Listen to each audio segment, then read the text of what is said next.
First of all, I absolutely despise my makeup today, but I had absolutely no time to redo it because the sun is already going down and it's already like the greyest, dullest day ever. So that leads me on to my next point, which is if the lighting becomes increasingly more and more terrible, I don't have control of the sky, so I can't really do anything about that. I mean, technically I could get my ring light out, but I didn't. So today is my Life of a Showgirl ranking video. So it's been a good few weeks now since the album released. If you watched my reaction video to the album, you'll know that on first listen, I absolutely loved it. That was me going in totally blind, not knowing what everybody else in the universe was thinking about the album. Obviously now, I've seen a lot of different opinions online. Some, I think, absolutely valid criticism. Some, I think, is just fucking wild and crazy, just so frustrating. Like, there has been some mental, wild hot takes out there. I'm so sorry if you're wobbling as well. Bikini loves to come out when the camera comes out because she needs all the attention on her, so she's knocking the table. So throughout this ranking video, I am going to be giving what I love about the songs, what maybe my personal critiques are about the songs, but just keeping in mind that this is coming from the point of view of a Swiftie. Taylor's never released an album that I haven't liked, even an album that's maybe on like the bottom of my list of albums, because you know you need to like rank them somewhere. For instance, this is totally controversial, but my least favourite album is 1989, which I know is wild because I feel like that's like such like a favourite. Doesn't mean that it's not an album that I love. In the grand scheme of music in the world, is one of my favourite albums ever. But then in Taylor Swift's discography, it comes in the bottom if, like, gun to my head, I absolutely had to rank them. With that being said, now that I've sat with Life of a Showgirl for a while, I do feel like out of Taylor's entire music career, every album she's released, for me personally, I do think Life of a Showgirl would be at the bottom of the list. Now, again, that's not saying that I don't love the album. I have listened to the album every single day. I do think it's a great album. It's just in my... Do you mind not licking my straw? Thanks for that. It just means that in my personal ranking, that is where it falls. So honestly, for me, I have at the bottom so Life of a Showgirl, 1989, and Reputation. So I know that that's probably not everybody's opinion. I kind of love depressing Taylor and I also love country Taylor, so I think it really makes sense as to why those albums are all at the bottom for me. But just to reiterate, in general, out of all the albums in the world, just because it's at the bottom of the Taylor Swift list, it's still miles higher than all other music in the world, just to make that perfectly clear. This is like only if I'm ranking her albums completely separately. Okay, for my ranking of Life of a Showgirl, I have 3 different categories. Category 1 is Dick Bigger Than the Devil's. This is like my ultimate favourites, the top of the top, like no critique, love the song, perfect. Then my next level is A Toy Chihuahua Barking at Me from a Tiny Purse, because still cute, still love it, but still got that tiny little bit of heart to it. Tiny little bit of, just kidding, no heart, it's all fun. It just maybe means that it's not like my most favourite in the album. And then my bottom section is Ripped Me Off Like False Lashes. So this is a song that maybe I just haven't quite clicked with yet, or I've not gelled with yet. And along the way, I will be kind of chatting about why that is. Okay, first of all, we are starting with the opening track, The Fate of Ophelia. Also, if I sound super breathless and a little bit snuffly, it's because I feel super breathless and a little bit snuffly. I've definitely got a cold coming on, so I'm not feeling my best, so apologies if that is annoying or noticeable or both. We'll start with the opening track, The Fate of Ophelia. So it'll be of no surprise to you if you watched my reaction video where this is going, and it is going straight to the top in Dick Bigger Than the Devil's, because this, I feel like, is a perfect opening track. I have absolutely no notes on it. I think it is absolute pop perfection. I've had it stuck in my head constantly. The little TikTok trend of it as well, I feel like it's just like integrating it into my brain even more. I love the lyrics of it, I love the premise of the song, I love the beat, I love her vocals in it. Like, I just think it is like a brilliant song, so obviously it was going to go straight to the top for me. I really can't say enough positive things about The Fate of Ophelia. I also love the music video for this as well. I think I have honestly watched it about 50 times. I think it's perfection. It's one of my most listened to songs on the album for sure, and anytime it comes on shuffle, I'm always buzzing that it's came on, and I'm always gutted when it ends, because I feel like from beginning to end, every single melody in it is so catchy, like it's so happy, it's so upbeat, and I feel like it is a very Taylor Swift storytelling song, and I really love that about it. Next up, we have Elizabeth Taylor. So Elizabeth Taylor, I think, is the most kind of rep-coded song on the album.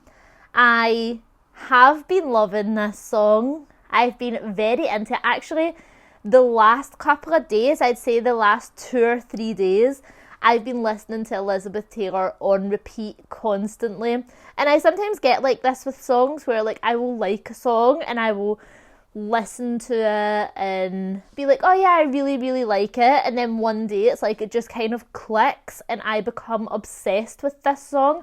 And I feel like this is kind of what's happening with Elizabeth Taylor at the moment. My personal favourite bit of the song is the second verse, when she's like, what could you possibly get for the girl who has everything and nothing all at once, but like in tune. I'm still fucking dying over that I would trade the Cartier for someone to trust. Just kidding. That like fucking took me out in my reaction video, and I still love that part of the song as well. So yeah, honestly, like no surprises here that this is going straight up to Dick's Bigger Than the Devil. Yeah, I'm going to leave it behind The Fate of Ophelia for now. Yeah, I'll leave it behind The Fate of Ophelia, because I do think I still like that song more. Do I? Yes. So I would say Fate of Ophelia, I've liked them both, but I feel like I've consistently been obsessed with The Fate of Ophelia from beginning to end, where the last few days Elizabeth Taylor has really took over. So I wondered actually if I rank this album in like 6 months or a year's time, how much this will have changed for me. Then we have Opalite. I feel like this is like a public favourite. This is the one that Travis says was his favourite. One of my friends right away was like, oh my god, Opalite is a banger. My auntie is obsessed with Opalite as well. I did like a small like ranking on Instagram, but it was just like put like your top 5, and this was like the next day after the album had came out, and my auntie was like, what the fuck, you haven't even put Opalite in your top 5, like that's actually like fucking insane. And I was like, well, you know, like I like it, but like I don't know if it would be in like my top. But now, again, much like Elizabeth Taylor, I feel like I've become like, I love the song now, like to the point where I'm like, maybe it could end up in my top 5 of this album. I don't know, we'll have to wait and see. I feel like when I come up to the other ones, we'll just need to wait and find out. I feel confused as to where I want to put it. Okay, I'm going to put it after... What do I like better? Opalite? Sorry, I'm going to put it after Opalite, also in Dick's Bigger Than the Devil's. Listen, I promise they're not all going to be at the top level. This is just genuinely how I feel about these songs, that I feel like I can't move them down. As the list goes on, I might decide to shuffle them down a little bit, but right now I feel like I can't put them down. I just can't. Also, you're going to hear Bikini Crunch in her food right now. I'm just going to keep talking because I'm losing daylight, so I'm just going to keep going, and hopefully that's not too annoying. Hopefully the mic doesn't pick it up. Next song is Father Figure. This, I'm sorry, is going straight to the number 1 spot. Dick's Bigger Than the Devil's is the best song on the entire album. I have said that since the first listen. The storytelling in that song, the lyricism, the way that she uses like the kind of metaphor of the father figure guy in the industry taking in like a young boy and being like his father figure is chef's kiss, absolutely perfect. The key change near the end when the perspective shifts, 10 out of 10. This song, I think, is phenomenal. Like, I think this song, how anybody could listen to this song and not think, that's amazing songwriting, that's a brilliant fucking song, and not be like absolutely obsessed with Taylor Swift after hearing this song, I will never fucking know. Because for me, it really captures what Taylor Swift does best.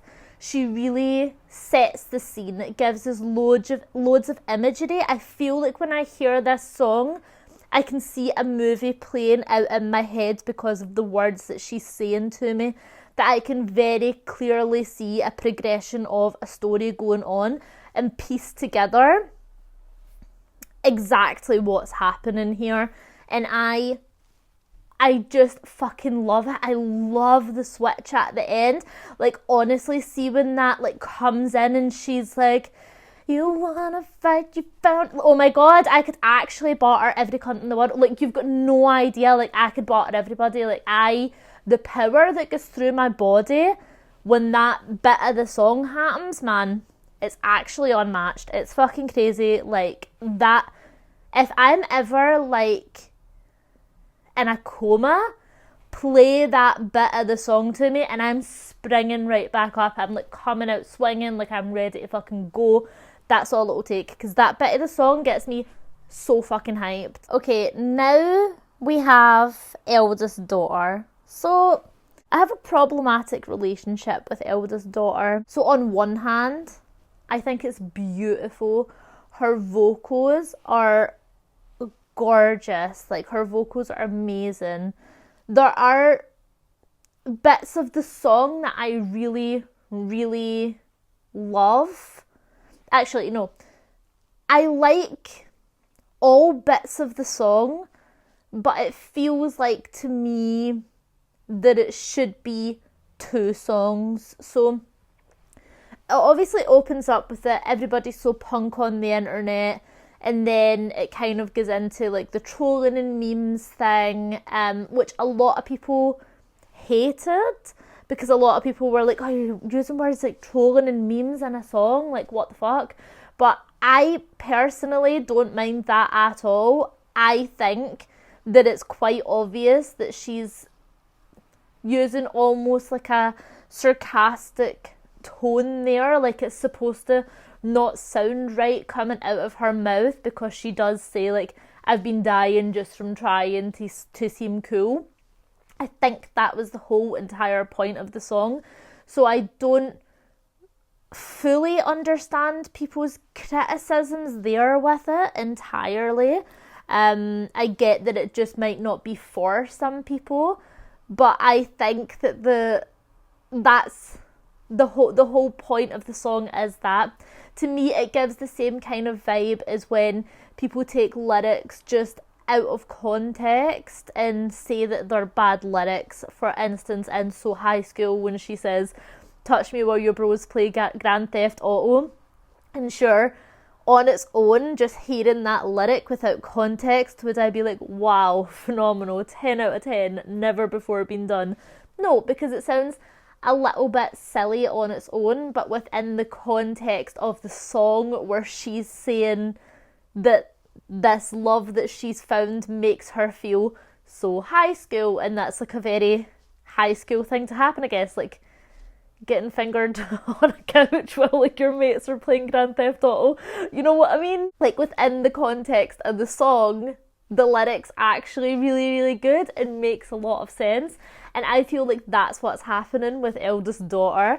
Like, I feel like in the context of this song and what she's trying to convey in this part of the song, the things that she's saying makes a lot of sense. But the reason I think it should be 2 songs is I think that should be one song where it's about the internet and that she's not a bad bitch and she's not as savage as she seems, and I think that would have been a good song on its own. And then the eldest daughter concept, I think, could have been fleshed out a lot more, because I love the idea that she could have really went somewhere with the idea of eldest daughter, and it could have been like a really profound love song as well, especially where she ties in at the end the youngest child. I think that could have been something really beautiful if she wrote a song about the burden of being an eldest daughter and the weight of that on her, and then maybe did a verse about how like a youngest child feels like they were raised up in the wild, maybe felt like they never had like a strong stability. Then they bring each other together, like he like makes her feel fun and she maybe makes him feel like grounded and stable. And then I think that really gorgeous bridge that she has would have been really, really beautiful in a song like that. That's kind of why I wish it was 2 songs, because it does feel quite mismatched. It feels like there's just 2 concepts that have been like smooshed together in the song. And I think that's why some people aren't entirely connecting with it. However, that being said, I still personally really like it. That bridge is so incredibly beautiful. And I do just wish the songs had maybe been 2 songs. But then I'm not Taylor Swift. She can do whatever the hell she wants. I'm just giving my opinion. However, I am going to put Eldest Daughter in a toy chihuahua barking at me from a tiny purse, because I still really like the song. I still listen to it a lot. And like I said, her vocals in that bridge are beautiful, beautiful, beautiful. Then we move on to Ruin the Friendship. What a fucked up song, can I just say?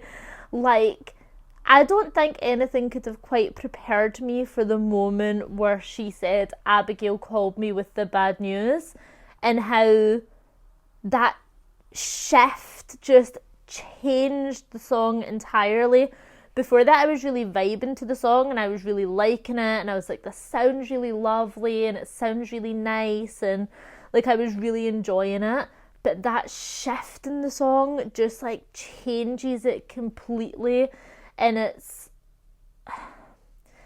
a weird one, because it's like an upbeat kind of, the song feels so light and feels so airy, but like there's this heaviness to it and this almost like sense of regret and what if. And I think it's beautiful because I think a lot of people can really relate to that. I've not had an ex-partner or an ex-crush or anything pass away, but I have had a friend pass away, and there is always the thoughts of, oh, like, what if we had just went for like a drink that time together, or I really wish that I had texted them that time that I had like thought about them, and then it's like that regret at the end where it's like, you need to do something about it. Well, you have the chance to do something about it because you might regret it forever.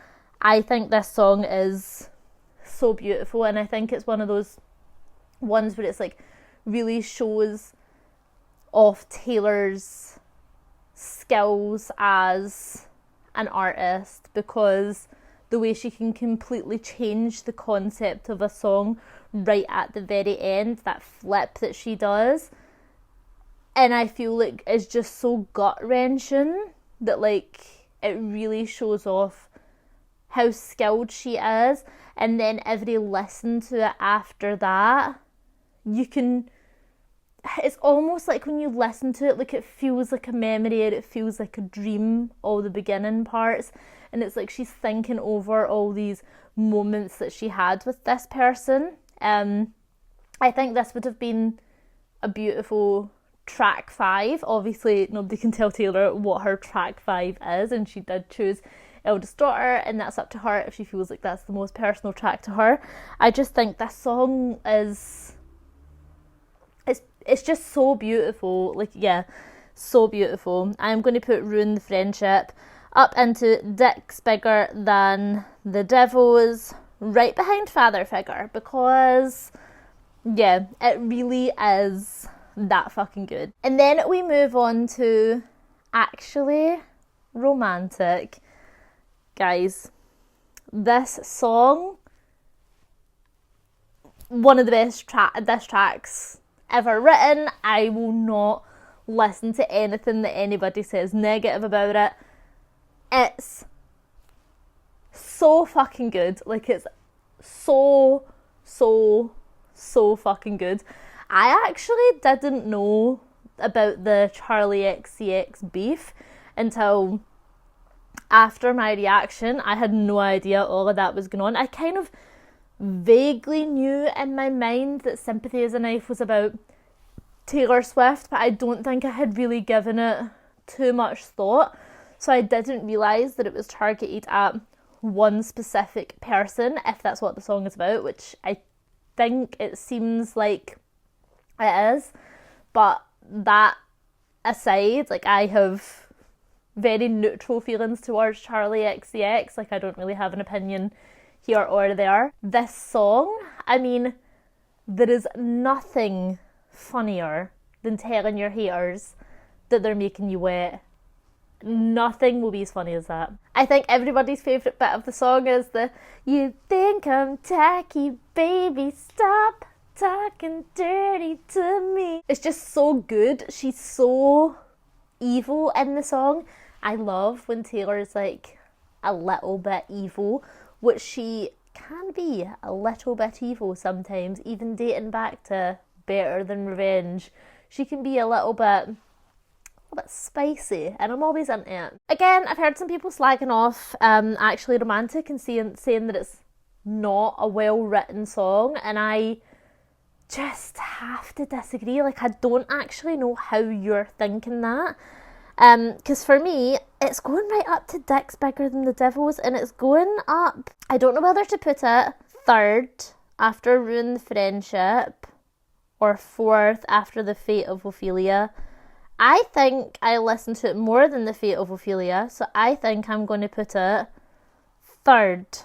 And I fear I'm actually going to move Opalite down, which I suspected I might, into A Toy Chihuahua Barking at Me from a Tiny Purse. But at the beginning end of that, she's been demoted, but I think that feels right for me right now. I don't know though, because do I like it more than Elizabeth Taylor? I actually don't fucking know. I don't know. Okay, anyway, let's move on to Wishlist.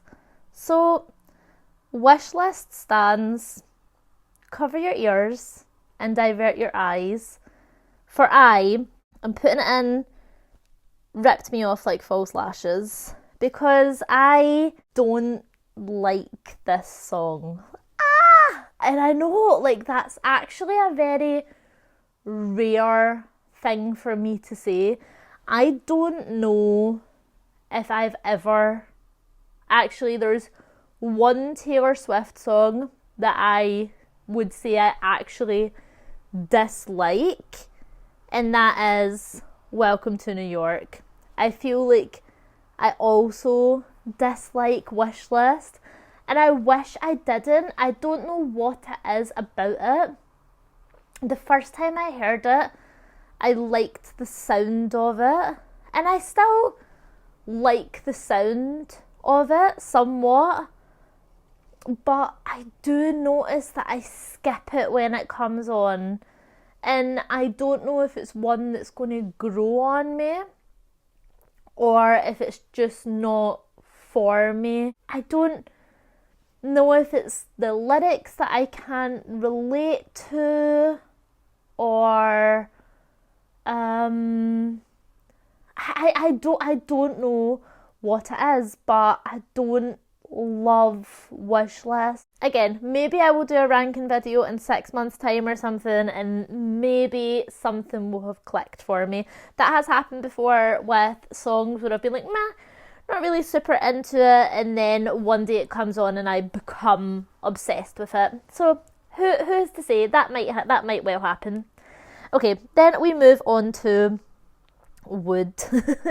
So Wood, I have seen some people being like, it's vulgar, it's not done well, it's not done like the way that Sabrina Carpenter does songs like that. And do you know why that is? Because Taylor Swift is not Sabrina Carpenter. Taylor Swift is Taylor Swift. I think that Wood, I love all of it, actually. I like the music. Like, I love the Jackson 5 vibe to it. Like, I think it's one that, like, makes me want to dance and puts me in a really good mood.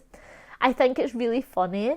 I think, yeah, sure, like, the thing she's saying is, like, very tongue-in-cheek, like, but come on. Like, I've seen people online saying, like, from heartbroken to backbroken, like, so pleased for her. And I'm like, that's how I feel. Like, and you know what? Like, why should she not have, like, a little bit of fun with her lyrics? That's what I think. I think, yeah, I fucking love it, actually. I really like it. I'm going to put Wood in a toy chihuahua barking at me from a tiny purse. I'll put it after Opalite and before Eldest Daughter. I think so. I'm not 100% set on my order, to be honest. Next, we have Cancelled. What I really like about Cancelled is it has this kind of like dark, kind of rocky energy to it. I think it's a little bit different from the other songs on the album, and I really like it for that. I think it's quite interesting, Taylor Swift writing about being cancelled from this point of view, because every album since Reputation, I believe there's a song on every album about a cancellation of sorts. So I think it's a really cool way to kind of flip it on its head, where she's not talking about her own cancellation, but she's talking about how friends of hers in the industry are getting cancelled and they kind of come to her for advice, and it's kind of like this kind of like dark underworld kind of vibe to it. And again, I think it's quite clear from this song, in my opinion anyway, that she is being like a little bit satire with it. Like, she's taking the piss a little bit with it. I've seen people hating on the lyric of like, did you get a boss too close to the sun? And people ripping that lyric to shreds. Again, I kind of think that the way she sings it is like, did your girl boss too close to the sun? Like, almost like she's kind of like taking the piss or not taking it seriously. And I know that was a direct quote said about Blake Lively at one point, so I don't know if that's anything to do with it. But again, it's one of those ones where, like, in the context of the song and the way she's singing it, I don't think she's taking herself fully seriously here. Actually, I don't know what it is about this song, but this is going to sound really, really weird. Alice Cooper has an album from, like, pretty sure it was like 1970, like mid-70s, I'm pretty sure anyway, called Alice Cooper Goes to Hell, and I think it's the production of this song that kind of reminds me of that album, and that's actually one of my favourite albums of all time. And the kind of, I think that's why I like it so much. I feel like it's also weird to compare like Taylor Swift and Alice Cooper together, because like they're quite different, but there is something about the production that reminds me of that. I think it's the kind of like dark underworld kind of feel to it. Again, I said this in my reaction, I'm not a music person, so I can't tell you anything technical here, but that's like the vibe I'm getting, you know. Let's put cancelled. I'm going to put cancelled and a toy chihuahua barking at me from a tiny purse, and I'm going to put it after Wood and before Eldest Daughter. Then we have Honey. Again, I don't want to piss people off. I don't know if I like this song as much as I like the rest of the songs. It's not a song that I dislike. It's just, I think it has to be my second least favourite on the album, because I just don't, I feel like with the other songs, I'm like, oh, I'm like in the mood to listen to Cancelled. I'm in the mood to listen to Eldest Daughter. I don't feel like I ever feel like, ooh, let me put Honey on. Like, if it comes on, that's nice. I can vibe along to it. I really like the bit of the song that's like, sweetie, it's yours, kicking indoors, take it to the floor. Mm-hmm. Like, I love that bit. I can really, really fuck with that bit. But yeah, I don't know, something about it just not quite clicking yet for me as a favourite on the album. But that's alright, they've all got to be ranked somewhere, and you know what, it's not least favourite, so that's alright. Finally, we have the album closer, The Life of a Showgirl, featuring my sweet angel, Sabrina Carpenter. This is obviously going straight into Dick Bigger Than the Devil's, but where? I think, actually, would I say this is my third favourite song on the album? Yeah, you know, I think I would. I think I would say it's my third favourite song on the album. Again, I love the storytelling aspect to it. I love the kind of way that you can actually, like, much like Father Figure, that you can see that imagery in your mind. Like, I can see what's going on when she's singing about it. I love Taylor and Sabrina's vocals together. Oh, it's gorgeous. I mean, Sabrina's vocals are absolutely outstanding on her part. I actually think Sabrina's verse is my favourite verse, and I think that kind of makes sense. Again, I think that just shows what a great songwriter Taylor is, because when I went to the album release party thing in the cinema, and Taylor said that she wrote that part specifically for Sabrina, and I think that you can really, really tell. And I also think it's that kind of beautiful kind of idea of maybe there's like a little like message there, where obviously Sabrina was such a huge fan of Taylor from she was younger, and then she went to supporting her on the Eras tour, and they were like showgirls together at the Eras tour. The ending of Life of a Showgirl, like the outro, oh my god, will never not make me want to cry, because it is just beautiful. 10 out of 10, like, can't say anything better about it. I'm like a folklore Evermore kind of bitch, so I love when she brings in like a random character to talk about. So as soon as she was like, her name was Kitty, I'm like, okay, this is my favourite song of all time. And again, it's one that I listen to often, so I feel pretty pleased with that being third. I'm just going to look over and see if I feel okay with my ordering. So, Father Figure, Ruin the Friendship, Life of a Showgirl, Actually Romantic, The Fate of Ophelia. Ooh, The Fate of Ophelia is down kind of low though. Fate of Ophelia does seem low. Do I like Actually Romantic more than I like The Fate of Ophelia? I'm just going to leave it there for now, but I'm not like 100% certain. Then Elizabeth Taylor, Opalite, Wood, Cancelled, Eldest Daughter. Even though it's weird that I've put Cancelled before Eldest Daughter. I'm like looking at this as if like, who the hell has done this? Like as if it wasn't me that just done it. I actually think I listened to Eldest Daughter more than I listened to Cancelled. But I think that Cancelled is a better song. So I don't know if...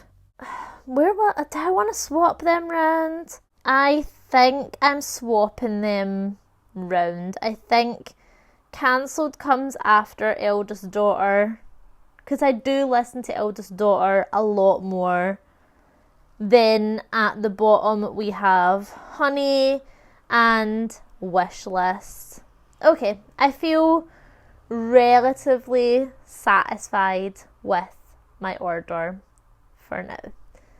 Let's see how that may change. If you've got this far, thank you so much for watching. Please leave a comment what your order is. I think that would be really fun if you could just kind of list yours 1 through 12, favourite to least favourite, and might be fun to kind of try and compare. Let me know where you agree with me. Let me know where you think I'm crazy.